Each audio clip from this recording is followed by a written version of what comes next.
Hi, everybody. Thank you very much for having me. It's a great joy to be talking to you in a yoga studio. The yoga community has been absolutely wonderful to me. I went to see Gurmukh, was one of the spiritual leaders that I went to speak to when I was just about to embark on this campaign to ask for her blessing. And I received it in a big way. Our first and only so far major fundraiser was at Golden Bridge. Sean Corn is one of the co-chairmen of this campaign. So I give so much thanks to you. Thank you so much for all of this, Ali, because the yoga community I have felt very heard. And so I'm really grateful to you. I feel heard here, I think, because the conversation those of us who do yoga are in is one in which there is an honor for the nature of things, for a deep pattern of existence that goes beyond man-made artificial constructs. And we know that if we align our lives, if we align our bodies, and if we align every other aspect of our lives with this natural order of things, that things go well. And that natural order of things is love. And if we narrow the gap between our mortal experience and the love in our hearts, we think from that place, and then because we think from that place, we act from that place, harmony, peace, and all the related emotions and experiences result. But if we do not live from that place, if we allow there to be a gap between what we know to be true in our hearts, which is natural to us, and the temptations of the mortal world, temptations into fear, temptations into the belief that we're separate, temptations into all of the mortal illusions, thinking that way, we behave differently. And when we behave that way, then chaos results, and pain, and suffering. And we know this as individuals. Those of us who are practitioners of yoga or any other spiritual path know that individual transformation has to do with making the movement in our own hearts from the thoughts and the behavior of fear to the thoughts and the behavior of love. I'm running for office because I believe that those same principles that transform one life transform a nation, and that the deeper inquiry into the nature of existence and to where we fit into that larger existence, how we behave within that larger existence, is not only a question that we should be asking ourselves as individuals, it's also a question that we need to ask ourselves as a society. We are not here as isolated beings. We are not here separate. And I think that those of us who are interested in spiritual transformation are the last people who should be sitting out the great social and political questions of our day. Because if you have a clue as to what changes one life, you have a clue as to what changes the world. And I think in a way that the spiritual communities have been withholding our gifts over the last few years, sometimes under this sort of counterfeit spirituality guise, whereby we would purport to in any way think that any serious spiritual path gives you a pass on addressing the suffering of other sentient beings. But serious spiritual practice does not give us a pass on addressing the suffering of other sentient beings. And I believe that part of our dharma, I heard a spiritual teacher say recently that we have been moving over the last few years from the path of karma to the path of dharma, from the path of how to heal my own life to what is it that I'm supposed to do now that I feel more healed. Each and every one of us, I think, are like cells in the body. The cells in the body become who they are meant to be in order to collaborate with other cells who have become who they are meant to be in order to serve the health and the highest functioning of the organ of which they are part. And a cell that disconnects from the guidance to do that, disconnects from its own natural knowing that it is here and how to collaborate with other cells, is called cancer. That's what a cancer cell is. It is a malignancy. When one cell breaks off, says, I don't want to work with other cells just to serve the whole, I want to go do my own thing. That's cancer in the body, it's a malignancy in the body, and it's a malignancy in a civilization. And in a way, that is what has happened to us. A kind of malignant consciousness has taken hold within the human race. And in the body, I'm sorry, I keep moving over here because this one gentleman, so if you don't mind, I'm going to like blind my, just because I feel I'm under, okay, so you do what you need to do, but forgive me. When the body is in a diseased condition, the immune system is activated. And I believe that in a society, the same is true. And each and every one of us are a cell in the immune system of our society and of our civilization. And just as the immune cells are called to rush to the area of the disease, if you have a cut on your hand and you see if somebody says, oh, it got so red, well, that's good news because all the red blood cells are rushing in there. And I believe that many, many people on the planet today are similarly feeling called. Called not just in the work on our karma, but on our dharma. Some people are called into business, some people are called in the arts, some people are called in sciences, some people are called in education, some people are called as healers, and in a way, all of us are to be called politically. Because politics doesn't mean, the Latin root of the word does not mean of the government, it means of the people. And it's kind of like many years ago, I lived in a house with several people. I had my life, John had his life, Olivia had her life, Robert had his life. But there were some things where we all had to have a house meeting because we all had to talk about what we were going to do about the leaky roof. We all had to do with what we were going to do with the parking passes and the fact that Wednesday they came around for the garbage, etc. There were some things which we all had to discuss together. And that's how I see politics. You do what you do, and you do what you do, and you do what you do. But there are some things that we must discuss together. We are the stewards of democracy. That's what every generation is, stewards of democracy. Now, we have been behaving like we could just take this thing for granted. You know, there was bequeathed to us all these extraordinary liberties, more extraordinary than a lot of people seem to realize compared to how many people live on this planet. We seem to sometimes take these things for granted. Oh, they were given to us, and that's just the way it is. But I'm here today, just like in my own individual practice, people don't usually come to me because things are going well. And I have learned from working with people and from living my own life what we all learn. And that is that any crisis can be turned into opportunity if you work it. And working it means that you have to do a whole lot more when in crisis than just tweaking a little bit on the outside here, tweaking a little bit on the outside there.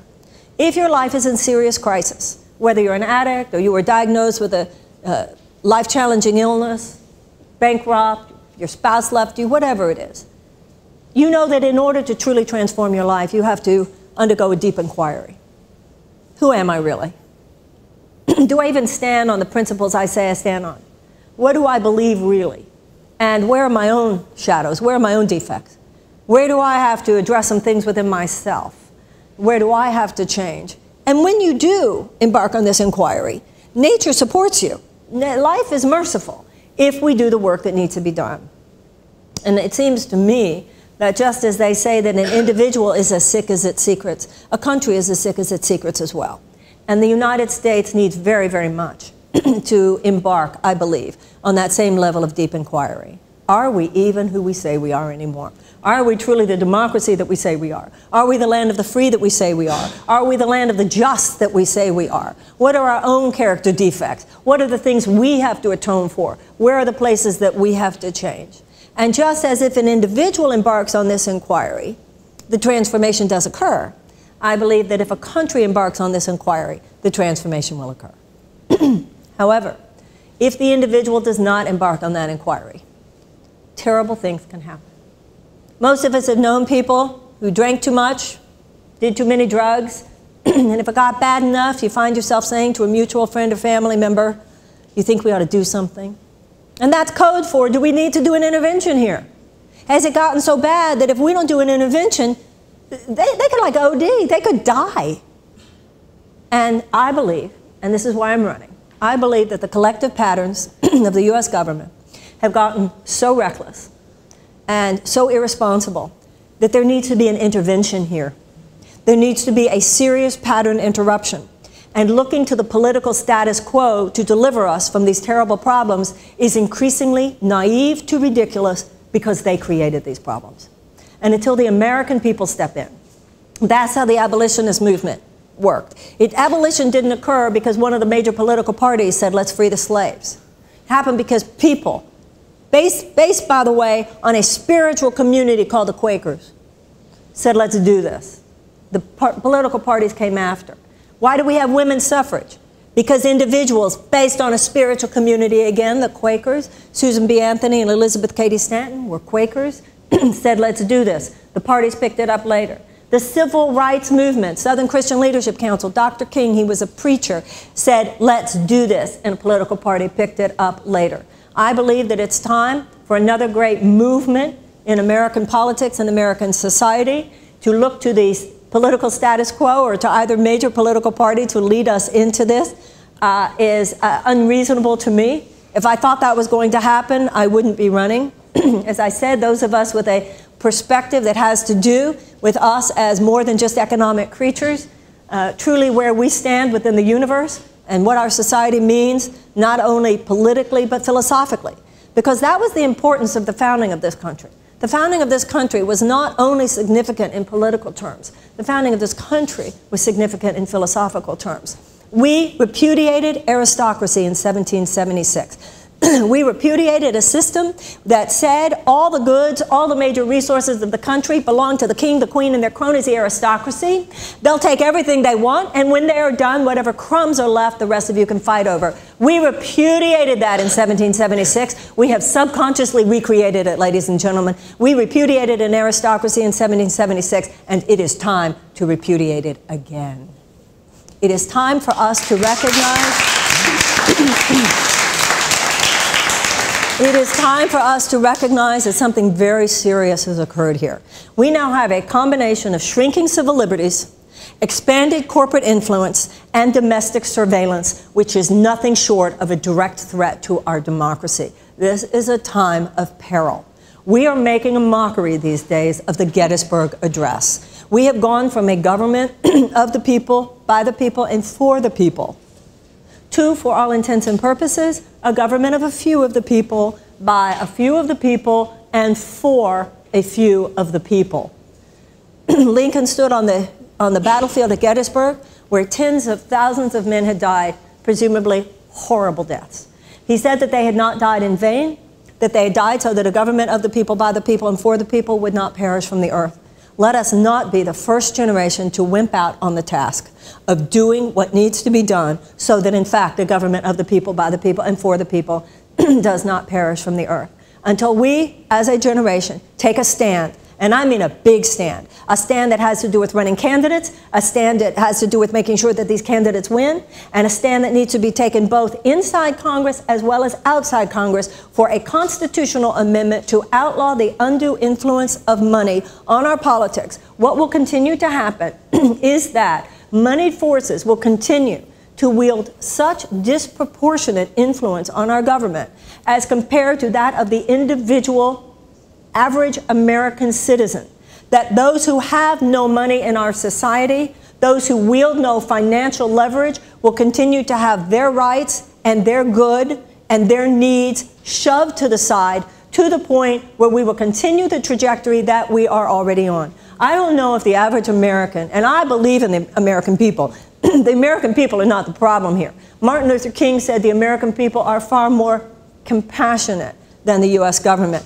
We now have something that I believe the average American would be appalled by.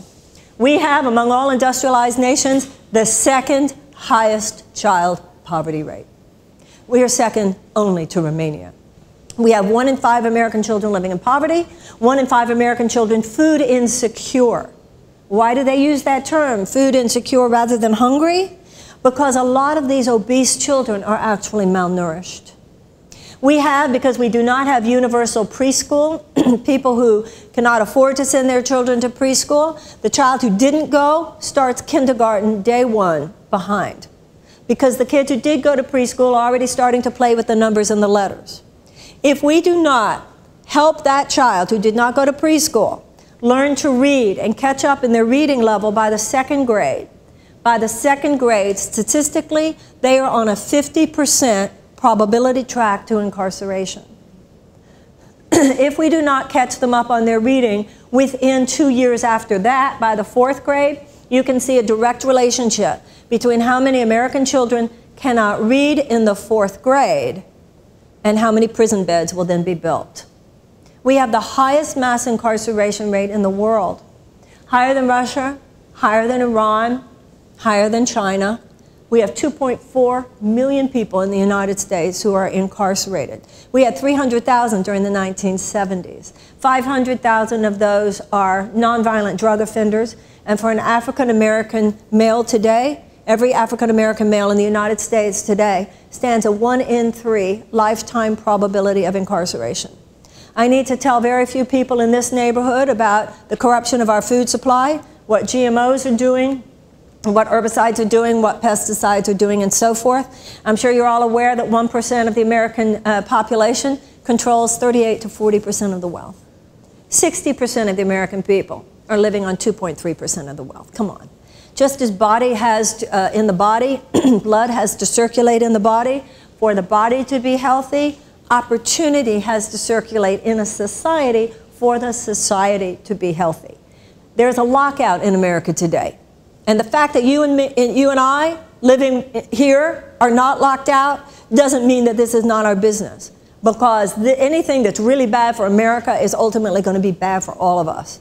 Because what's happening here is that the average American more and more is locked out of political influence, because if you're not a Democrat or Republican, I mean, forget running for office and really having any chance to get anywhere. The two-party duopoly has a chokehold on our public discourse, sucking all the oxygen out of our discourse. Political parties weren't even mentioned in our founding documents, and George Washington warned us against them in his farewell address. The average American is more and more locked out of educational opportunity, not only what I was just speaking about with preschool, which, by the way, I do not believe should be mandatory. I believe it should be universally available, but not mandatory, because some Americans honestly just don't want to send their kids to school before the age of 5. So, but I think it should be available to everyone. And also this business with the college loans. It's horrifying. The average American young person getting out of college with a loan debt, $30,000.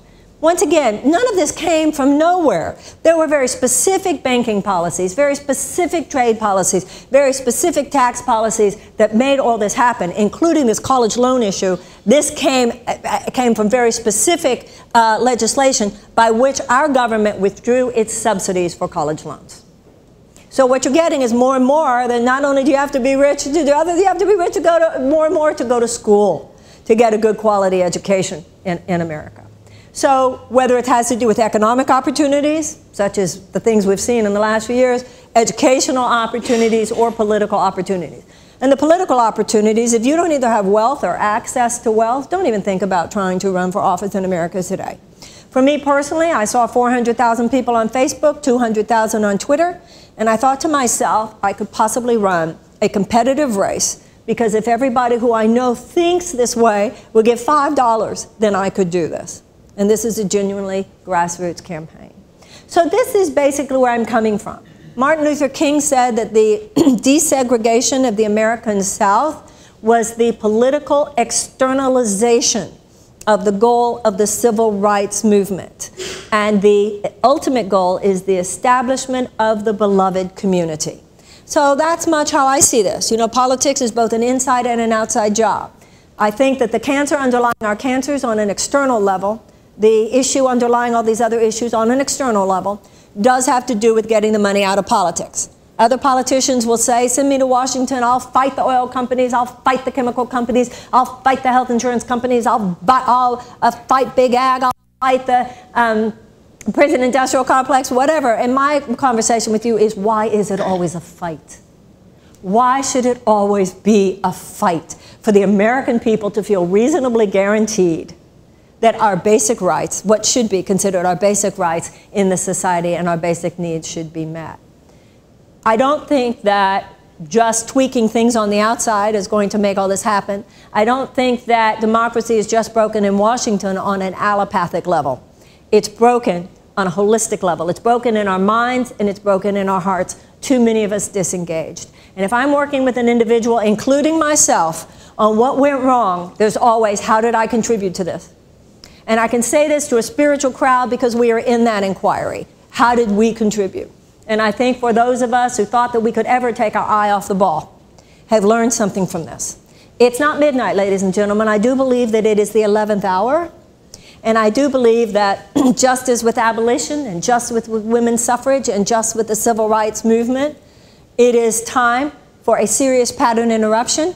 I do believe capitalism has swerved from its ethical center in this country. I do believe, and a predatory strain of capitalism has wormed its way in there. We must return capitalism to its ethical center, and I believe we must return the U.S. government to its ethical center. If it's going to happen, it's not going to happen because the political status quo, two-party system takes it there. They are beholden to that money. If it's going to happen, it's going to be because we, the American people, wake up and say, excuse me, we were asleep for a while, but we're not asleep now. This thing's going to change because we say so. That's why I'm here, and thank you very much.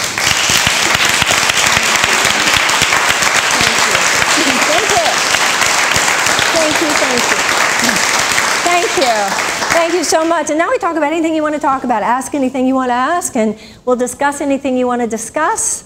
Who'd like to go first?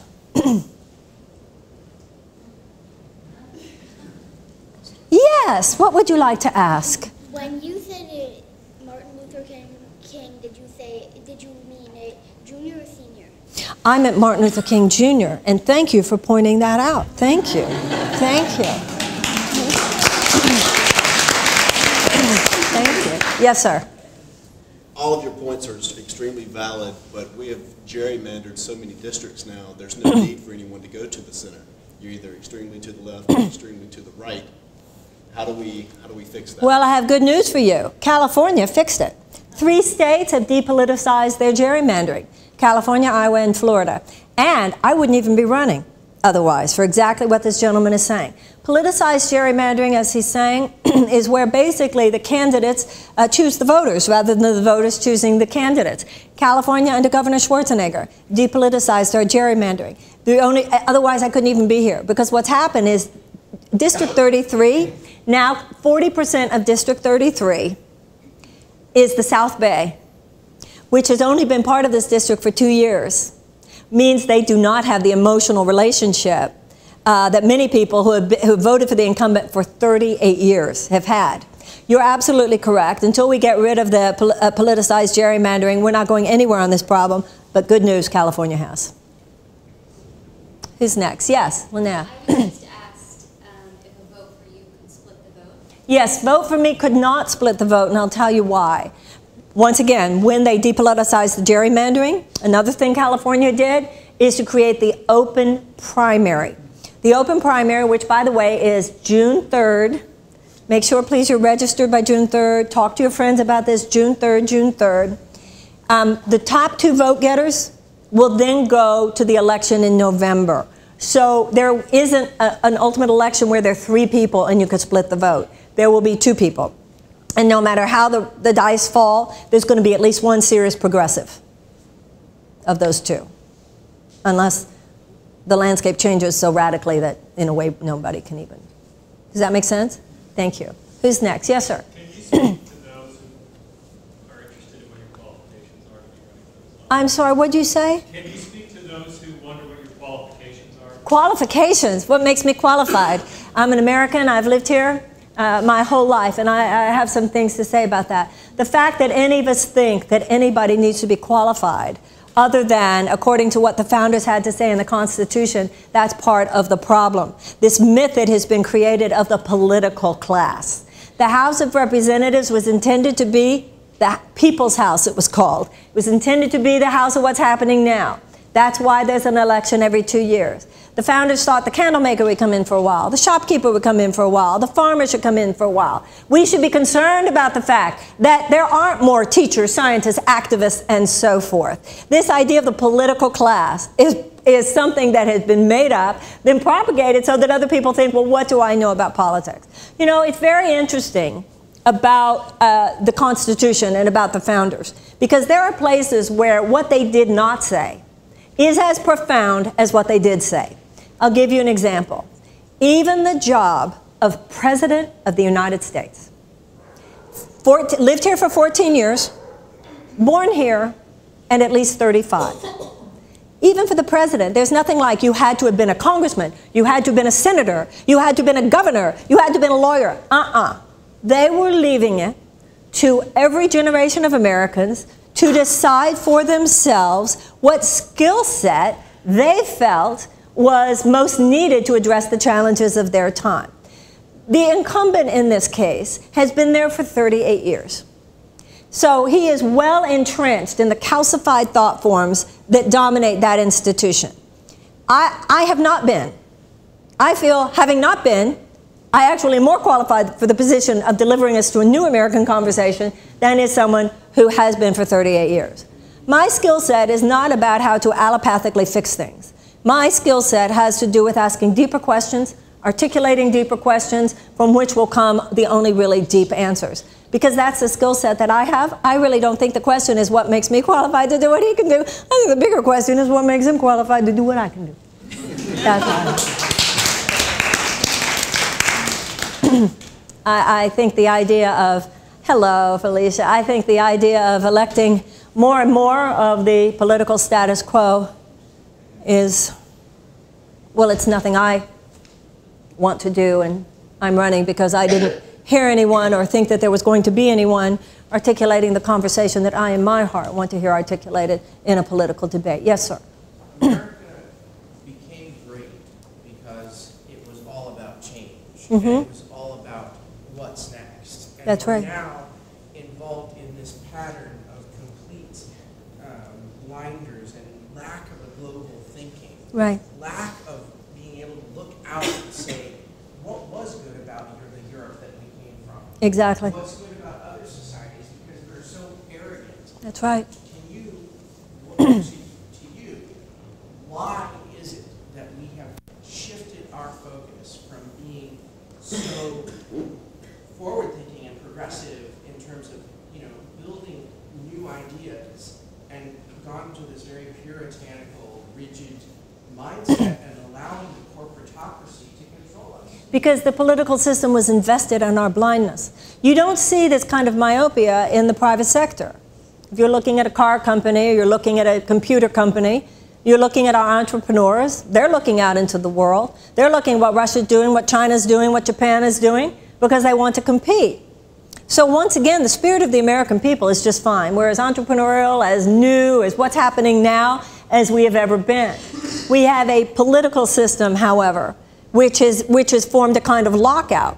So the best thinking of the American people is not getting in there. It's too difficult for people to get in. So they say to heck with it and put all that genius in the private sector. And what that has created is a very dangerous situation. Now, I come from a generation where the best thinking, the highest philosophical vision, was held aloft by political figures. But those political figures were literally shot and killed in front of our eyes. And with those assassinations, a very loud, unspoken message was given to an entire generation. It didn't need to be verbalized. It couldn't have been clearer.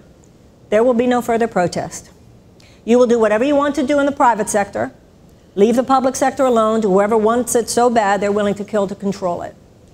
And we did what we were told. And we took this extraordinary talent and education and privilege, we poured it into the private sector, and so that's where you see the genius of America. And we left the public sector alone. Now, for my generation, we're now at an age where the idea of dying, not really having gone for it, is actually scarier to us than anything they might do to us if we do.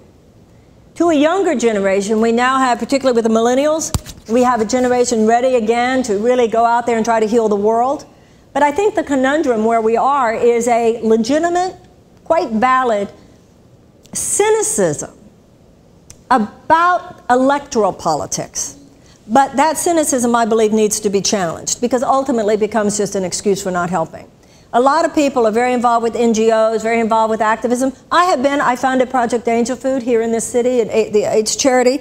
I'm very involved. I'm on the board of Results, anti-poverty, anti-hunger. I know from nonprofit sector, I am very much a nonprofit activist. However, no amount of private charity can compensate for a basic lack of social justice.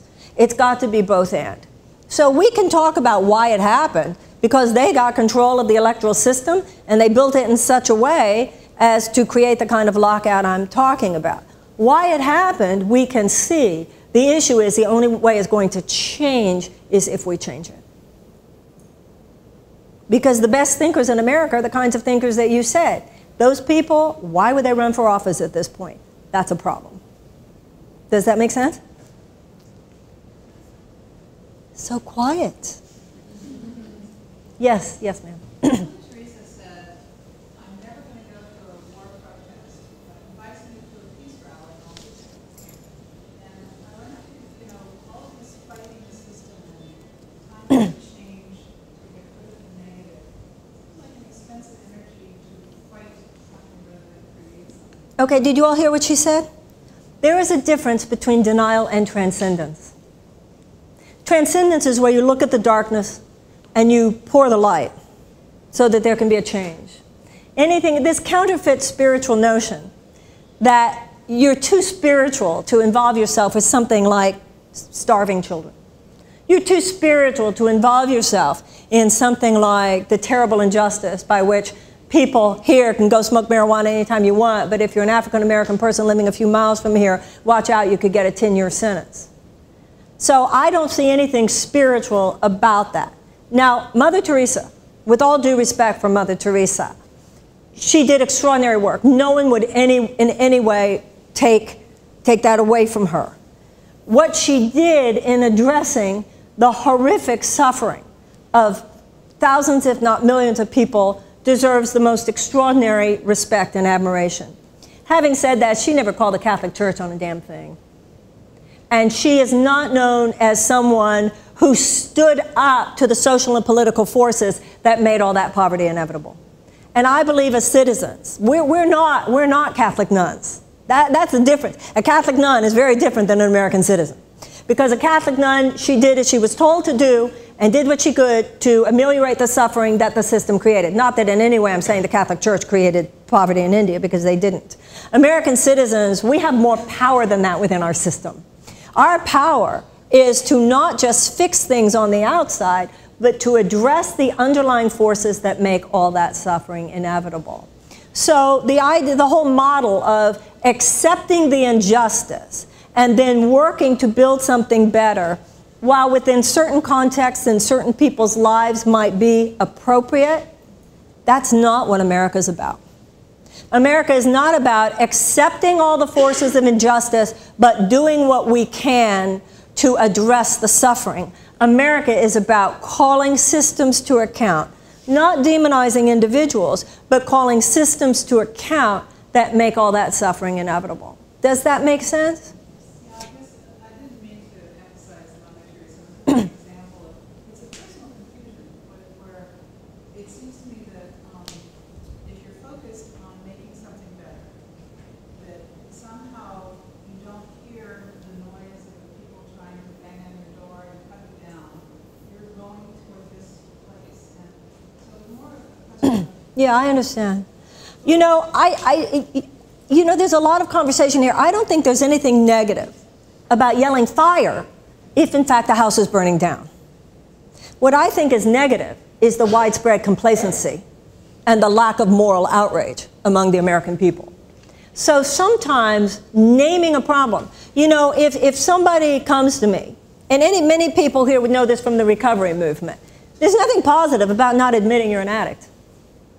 There's nothing positive about not naming the problem. And sometimes to focus on the problem is absolutely only expands the problem. But if you don't name it at all, if you don't acknowledge it, if you don't allow yourself as a real adult to look at what needs to change, as I said before, you're not in some sort of transcendent state, you're in a state of denial, and there's a big difference. In A Course in Miracles, it talks about the difference between negative denial and positive denial. You know, some people might say, oh, Marianne, the mass incarceration and the child poverty and the GMOs and the corruption of our food supply and the income inequality and the permanent war economy and the endless militarism and the huge overbloated military-industrial complex. Well, aren't you ever going to get to the good news? Yeah, I'll tell you the good news. We can change that. That's the good news. It's called elections. Not mentioning it is not good news. At least that's how I see it. Make sense? Who's next? Yes, ma'am. What issues would be your first priorities? My first, I believe that the money in politics is the cancer underlying the other cancers. It is the issue underlying all other issues. So there are efforts already in Congress, just as there are efforts outside, I hope that you would all continue to be very involved. Go to things like movetoamend.org. As a matter of fact, can I have the postcards, please? This Wednesday night here in Santa Monica, thank you, darling. Each of you have been given one of these, I hope, and certainly will be given one as you leave. It's Wednesday night, January 29th, Getting the Money Out of Politics. We have a real treasure here in LA, a real national expert, and he's also very funny and very entertaining, Professor Adam Winkler from UCLA. And he's giving a talk, and we will be doing Q&A together this Wednesday night, Santa Monica Bay Women's Bay Club. I always get confused. And that's this Wednesday night. And I think all of us need to be become very educated about this issue. If I go to Congress, I'll do what I can as a congressperson, but none of this is going to happen unless you also do what you can as a citizen. That makes sense? Yes, ma'am. I just moved here from Washington, D.C. Pardon? I just moved here from Washington, D.C., 20 years resident there. Would you be for statehood for Washington, D.C.? Would I, like Eleanor Holmes Norton, all that kind of stuff, the Washington State? Without representation, and that's a big movement right now. Washington. I understand the validity of the question, but I don't know enough about it. I don't know the arguments on both sides to have an opinion worthy of, statement here. But thank you for bringing it up, and I will look more into it. We'll get you to Congress. Pardon? We'll get you there. Okay, thank you, thank you, thank you. Thank you. Anybody else? Any yeah buts? Any I don't? Who? Yes, sir. I have something that is like sort of nagging my mind. Okay. And it has been for a little while, and that is there's a lot of financial experts that believe we're sort of in game over for America. Yeah. Like our currency's going to collapse fully. Country after country are dropping the dollar as the reserve currency. I mean, countries like Australia and France and other countries that are not like little mini countries in terms of influence in the world.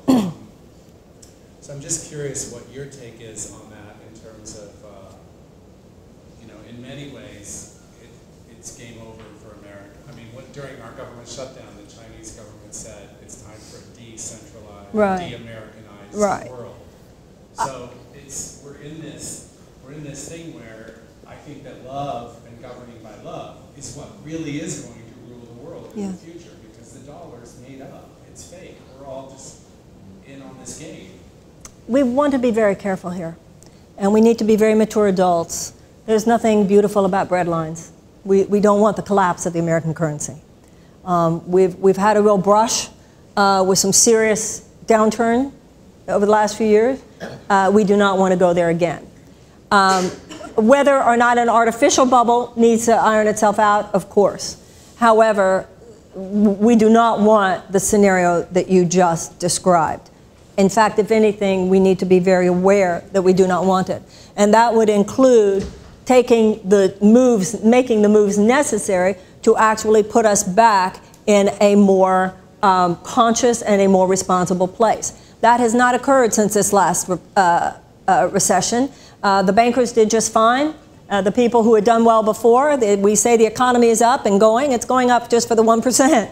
It's not going up for everybody else. We have not reinstated Glass-Steagall, which made a firewall between commercial and investment banking. And we still have people running the economy who represent Wall Street.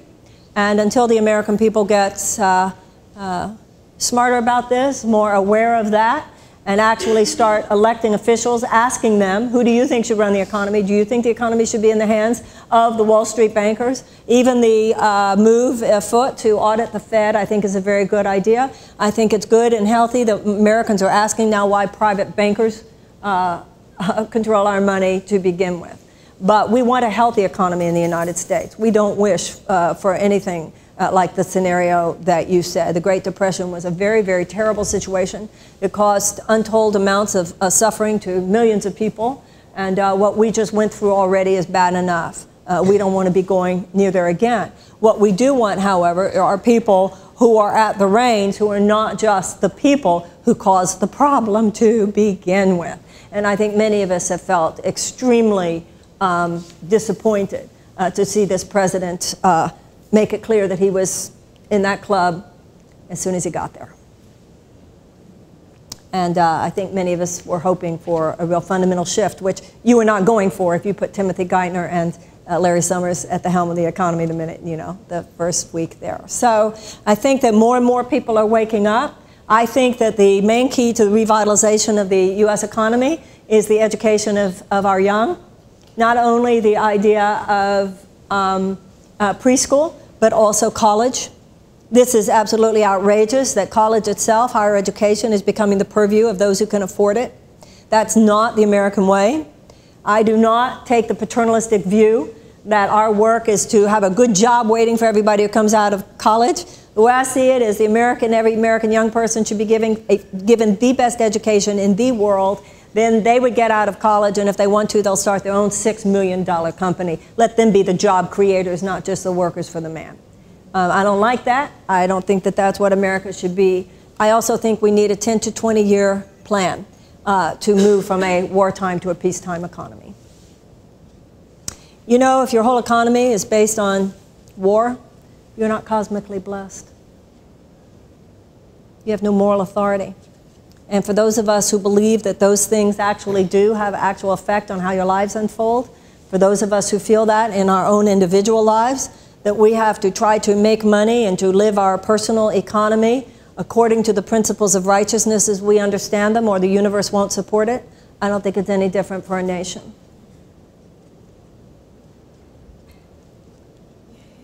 Anybody else? Yeah. Can you speak about the incumbent and why you're running in this district? I'm running in this district because you're here, because I feel heard here, because I feel heard by you, and I feel I hear you. This is where I have lived and worked. This is a feeling of organic connection to me, authentic relationship. I'm not going to go run in a district where I don't even know the street names. This is my people. Henry Waxman, I don't call him my opponent. We're simply both candidates for the same job. And you, who are the voters of District 33, have to decide who you're going to hire. And I like to think that you are going to do your job as citizens, listen to the candidates, and that's what the next few months are for. That's what an election season is for. And you have to look in your own heart, and your own mind, and your own conscience and decide who to vote for. Congressman Waxman, on the issue, for instance, of the environment, deserves a lot of respect. He broke the code of silence, conspiracy of silence in 1992, I think, on global climate change. I'd like to break the congressional conspiracy of silence on GMOs. There are differences. There are definite differences between myself and Congressman Waxman. He voted to authorize George Bush to invade Iraq, and I would not have. He voted the first time for the Patriot Act. I would not have. He voted twice for the National Defense Authorization Act, which gives the government the authority to indefinitely detain American citizens. I definitely would not have. He voted to extend tax cuts to billionaires. I would not have. He feels we should use nuclear energy for domestic purposes. I absolutely do not. We know from earthquake faults here, we know about vulnerability to tidal waves here. Nuclear energy is only 8% of our energy. We don't need it. If we were making anything near what should be minimum standards for renewables, this is only a giveaway to the nuclear industry and the utilities companies anyway. So he and I differ on that, and he has voted for every military action in the last 10 years. I'm a lifelong Democrat, but the Democratic Party, in my mind, has made its own move in a corporatist direction and in a militarist direction in the last few years. I think progressives need to break their codependent relationship with the Democratic Party, and I personally think the healthiest thing that could happen to that party would be if I won, because they just might have to get their soul back. That's how I see it. I think the American people need to make ourselves known. JFK said, let us seek not the Democratic answer or the Republican answer, but the right answer. And that's how I see it. So Congressman Waxman, investigate it, see what you think. There are some differences that I just mentioned. Also, a lot of people say, but he's ranking member of the House Energy and Commerce Committee. And actually, thank you, darling. Actually, anybody who really knows how Washington works knows that means he's lady in waiting, because Democrats are not in charge. As far as his being ranking member of the Energy Committee, to me, nuclear energy has a lot to do with where we get our energy. So Although he is ranking member, he is pro the use of nuclear energy for domestic purposes, and I am not. As far as his being also being the Energy and Commerce Committee, the Trans-Pacific Partnership, which this president wanted to fast track, if ever there was it's a multinational corporate coup, and if ever there was an effort by forces of commerce to suppress the rights of workers both in this country and around the world, it's the Trans-Pacific Partnership. What Congressman Waxman has done is to sign a letter asking for greater transparency about the negotiation of the Trans-Pacific Partnership. I would spend the night on the steps of the U.S. Capitol to say, shut this thing down. We need a whole lot more than transparency. Make your choice. That's the thing. I honor the process of democracy, and if you really look into this and you do what you feel, I hope, if anything, this campaign does is it stirs us to re-engagement. It stirs us to engagement, stirs us to electoral activism. And if all of us do that, I agree with the founders, everything will be okay whether you vote for me or not. Does that make sense? How'd I do it with you guys?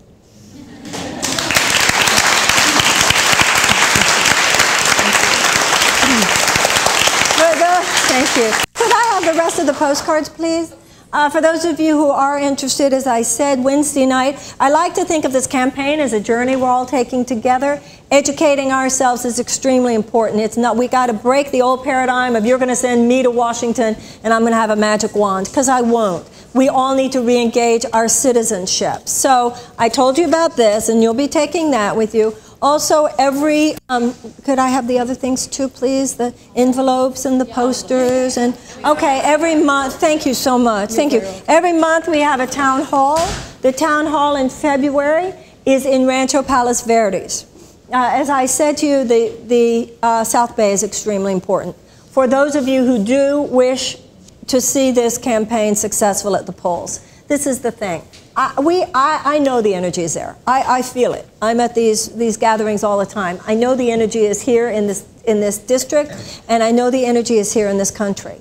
But the issue is, are we going to convert it into the votes necessary for a win at the polls? And I feel that this is possible if you will join with me in stepping up, if you feel moved to do that. So it has to do with something like this. When you really think about it, who do I know in the South Bay? Putting it on your Facebook. Go to marianneforcongress.com. Put it on your Facebook. Tweet about it. Talk to your friends. Make calls.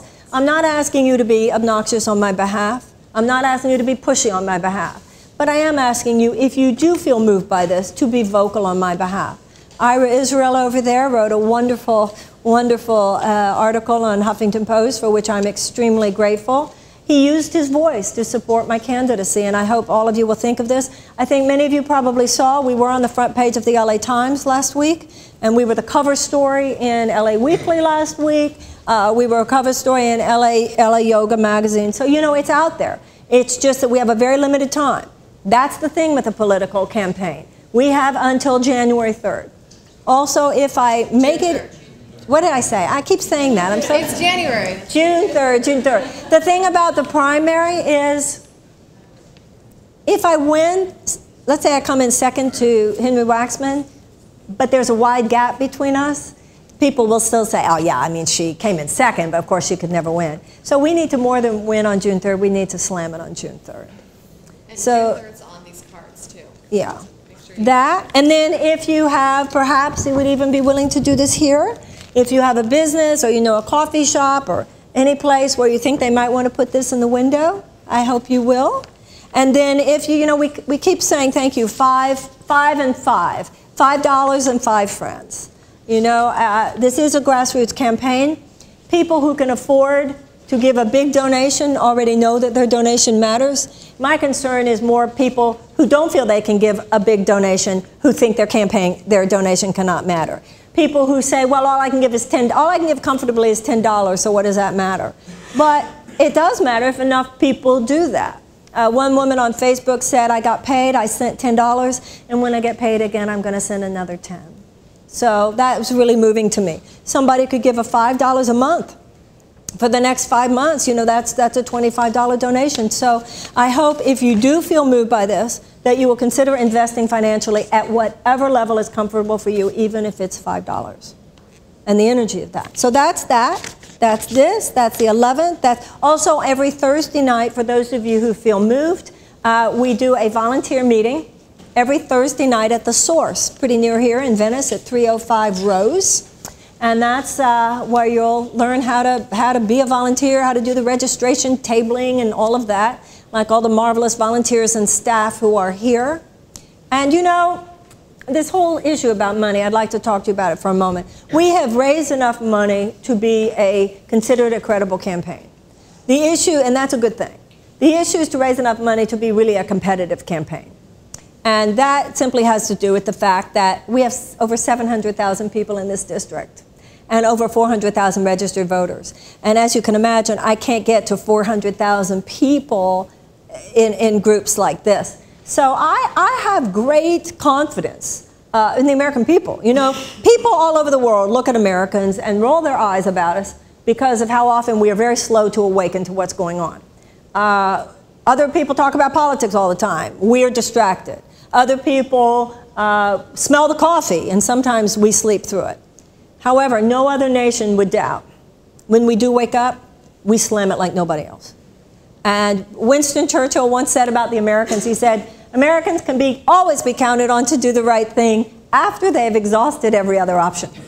So we have been distracted for too long. This stuff has been coming. Like I said, you've got a shrinking of our civil liberties, domestic surveillance, not only the NSA, but drones are on their way here, ladies and gentlemen. Not only domestic surveillance, you have a shrinking of our civil liberties through things like the Patriot Act, National Defense Authorization. You have the expansion of corporate interests through all of the policies we've been talking about here. It kind of got really bad before we're awakening, but this giant is awakening. And I have great confidence because I think that it's happening now.